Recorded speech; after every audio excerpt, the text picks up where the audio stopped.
নাগরিক committee NCP নতুন দলটির অন্য সব ইস্যুতে সরব, নারীর প্রতি নির্যাতন প্রতিরোধ নিয়ে কি ঠিক ততটাই নীরব কিনা? প্রথমে আমি একটা জিনিস বলে নিতে চাই, হাসনাত সার্জিসের কথা যেহেতু এসেছে, ওটা ওনাদের ব্যক্তিগত বিষয়, ওনারা ব্যক্তিগত জায়গা থেকে কেন হলো গিয়ে কোনো বক্তব্য প্রদান করলেন না।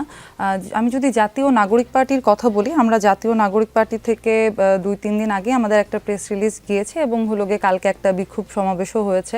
এবং জাতীয় নাগরিক পার্টিতে আমরা যারা নারীরা আছি এবং আমাদের যিনি আহ্বায়ক আছেন বা সদস্য সচিব আছেন, আমাদের সবারই এটা নিয়ে মিটিং হয়েছে, আমাদের কথাবার্তা হয়েছে এবং এই বিষয়টা সবাই নিন্দা তো জানিয়েছেনই এবং সবাই উদ্বেগজনক একটা অবস্থায় আছেন। কালকে যেরকম রাত্রে হলো গিয়ে আমাদের ঢাকা বিশ্ববিদ্যালয়ের একজন শিক্ষার্থী উনি হলো গিয়ে অবস্থান কর্মসূচি নিয়েছেন, সেখানে আমিও রাত্রেবেলা ছিলাম। আমাদের নাগরিক পার্টির সামান্তা শারমিন আপু ছিলেন, সাদিয়া ফারজানা দিনা ছিলেন, আমাদের আরও নাগরিক পার্টির সদস্যরা হলো গিয়ে ওখানে গিয়েছেন, ওনার সাথে ছিলেন।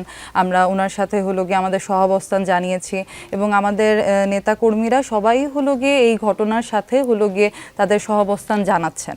আমরা নাগরিক পার্টি অবশ্যই নারীদের যে নিরাপত্তার যে জায়গাটা, সেটা যে নিরাপত্তাহীনতায় নারীরা ভুগছেন সেটা আমরা উপলব্ধি করতে পারছি এবং আমরা এই ব্যাপারে একদমই হলো গিয়ে নিন্দা তো জানাই। আমরা এরকম না যে নাগরিক পার্টি এই ব্যাপারে কথা বলছে না বা এই ব্যাপারে তারা চিন্তা করছে না।